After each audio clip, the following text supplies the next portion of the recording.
मैं शेख शाहिद, आज के महानगर में आपका स्वागत है। जैसे कि आपने देखी होगी, नबी की शान में गुस्ताखी की गई नासिक के सिन्नर तालुका में। रामगिरी महाराज है, उन्होंने 15 अगस्त के दिन लोगों को संबोधित करते हुए नबी करीम सल्लल्लाहु ताला अलैहि वसल्लम की शान में उन्होंने गुस्ताखी की। उसको लेके मुमरा में उलमाओं की एक टीम जो 16 अगस्त के दिन 6 बजे मुमरा पुलिस चौकी पहुंचती है और एक पत्र व्यवहार करके वो एफआईआर की मांग करते हैं। मगर मुमरा पुलिस ने इस पूरे मामले को नज़रअंदाज किया। उन्हें 6 बजे से 4 घंटे तक के ऐसे ही उन्हें परेशान किया। ये जो मामला है हमारे नबी की शान का, जो गुस्ताखी की गई, इस मामले को पुलिस इतनी गंभीरता से लेना चाहिए। मगर जो वहाँ मौजूद पीआई थे, नितिन पगार और पीआई पाचोकर, ये दोनों वहाँ मौजूद थे। इनसे भी उलमाओं ने बातचीत की, मगर किस तरीके से इनसे बात की जा रही है और इनकी एफआईआर नहीं लेने की बात की जा रही है। अब जाओ, कल आ जाना, कल आने के बाद में हम देखेंगे, हमारा लॉ ऑफिसर इसे देखेगा, उसके बाद में हमें जब लगेगा तो हम एफआईआर लेंगे। नबी की शान की बात है, गुस्ताखी की जाती है और मुमरा पुलिस इसे एकदम ढीले से ले रही है। मगर ये पूरे मामले में जिस तरीके से पीआई ने वहाँ पर मना किया, दूसरे दिन बुलाने की बातचीत की, वो भी हम आपको, हमारे पास एक वीडियो है, वो भी हम आपको दिखाएंगे। आप उसमें देख सकते हैं कैसे पुलिस नकार रही है। अब ये पूरा मामला चलते हुए वहाँ हमारे सहयोगी चैनल के रफीक कामदार साहब को बुलाया गया। जब वो वहाँ पहुँचे, उन्होंने बातचीत की, पुलिस नहीं उनकी बात पे फिर भी कोई संज्ञान नहीं ली। उसके बाद में उन्होंने अपने ही कौम के लोगों को, मुसलमानों को एक अपील की। अपील करने के बाद लोगों के ज़मीर को जगाया और मुमरा पुलिस चौकी पे आने के लिए कहा, हुजूर की शान पे आके एफआईआर दर्ज कराइए। तो रफीक कामदार साहब ने ये जो वहाँ पर खड़े रह के लोगों से अपील की और उसके बाद वहाँ लोगों का एक बड़ा मजमा जमा हो गया। मगर पुलिस ने ये एफआईआर पूरे मजमों को देख के, और जब पूरी भीड़ बेकाबू हो गई थी, वो देखने के बाद एफआईआर तो ले ली नबी की शान में गुस्ताखी करने वाले के ऊपर। एफआईआर लेने के बाद में ये पूरा ताना बाना 16 अगस्त की रात का है। उससे 3-4 दिन के बाद फिर एक एफआईआर मुमरा पुलिस कर रही है, जो हिंदुस्तानी रिपोर्टर हमारे बड़े भाई रफीक कामदार साहब पे। उसमें एफआईआर में लिखा है 2 समुदाय को लड़ाने के लिए। मैं पुलिस से पूछना चाहता हूं, जो वीडियो क्लिप रफीक कामदार साहब की वायरल हुई है, उसे आपने बराबर से देखा है? उसमें रफीक कामदार साहब ने 2 समुदाय को भड़काया है या अपनी कौम के लोगों को जगाया है? उन्होंने कोई मजहब के या कोई दूसरे मजहब के किसी को उन्होंने ना टारगेट किया है, ना उनका नाम लिया है, ना बोला है। उन्होंने सिर्फ और सिर्फ अपनी कौम के सोए हुए मुसलमानों को जागने के लिए कहा। तो रफीक कामदार साहब ने क्या गलत किया? मगर मुमरा पुलिस लिखती है रफीक कामदार साहब 2 समुदाय को लड़ाने का काम कर रहे थे।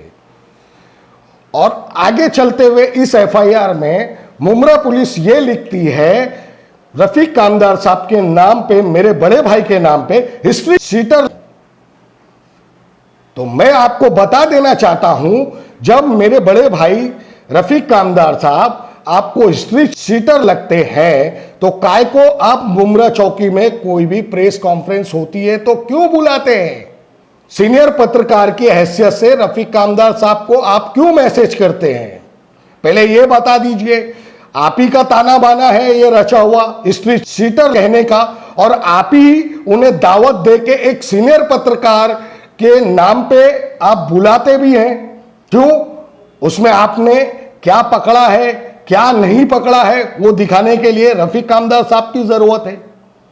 हाँ, और एक जगह आप ये लिखते हैं हिस्ट्री शीटर किसे कहा जाता है, ये आप पढ़े लिखे पुलिस वाले हैं या सिर्फ किसी पे आरोप लगाने वाले पुलिस वाले हैं? हमारे सीनियर पीआई जो अभी यहां मौजूद है, अनिल शिंदे साहब, ये अनिल शिंदे साहब नासिक के, जो इनसे पहले सीनियर पीआई थे मधुकर कड़, ये इनके साथ के ही है, ये भी नासिक से ही आए हैं। तो मधुकर कड़ साहब ने जब उस टाइम पे 2 किलो गांजा जब पकड़ी थी, पकड़ने के बाद ना उसकी एफआईआर रजिस्टर की ना कुछ की, उसकी तोड़ पानी करने के बाद मुंब्रा पुलिस चुप बैठ गई थी। फिर हमने खबर चलाई, उसके बाद फिर एक रफीक कामदार साहब पे एफआईआर हुई और उसके बाद ऐसा ताना बाना रचा गया, रफीक कामदार साहब को तड़ीपार करने के लिए एक पत्र व्यवहार वापिस से किया गया। अविनाश अंबुरे थे उस टाइम पे, डीसीपी पोस्ट पे कार्यरत थे अविनाश अंबुरे साहब। तो ये जब एक और ताना बाना रचा गया था रफीक कामदार साहब पे, एक झूठी एफआईआर फिर मुंब्रा पुलिस ने ली। ऐसे अन्य रफीक कामदार साहब पे लगातार टारगेट करने के लिए या इनकी ऐसी पुलिस की नाकामी जो गांजा पकड़ लेती है और रख लेती है, तोड़ पानी कर लेती है, ऐसी पुलिस की नाकामी दिखाने वाला पत्रकार इन्हें हिस्ट्री शीटर लगता है। लोगों को जगाने वाला पत्रकार हिस्ट्री शीटर लगता है।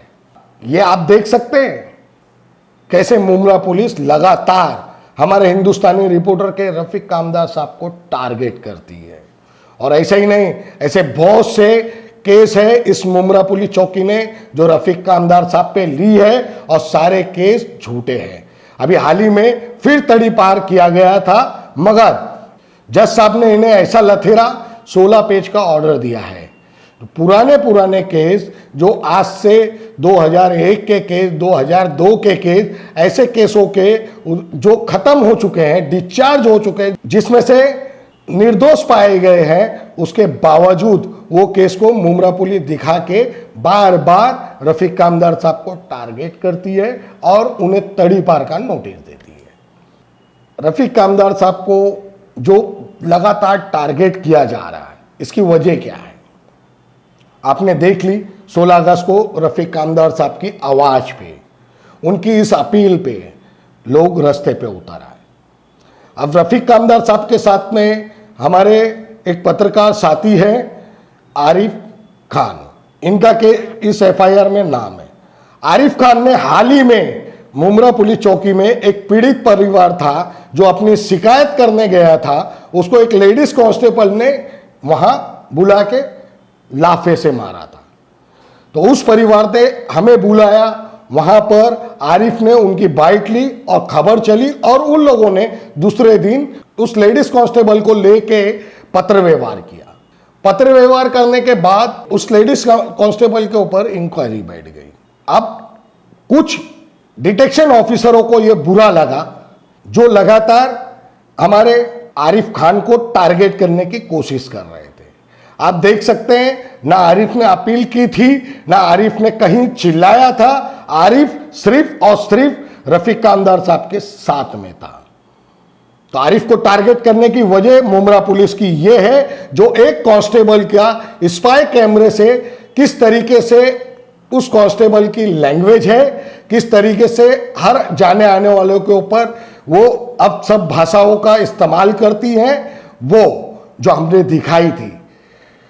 तो ऐसे ही मुंब्रा पुलिस ने आरिफ खान को भी टारगेट किया।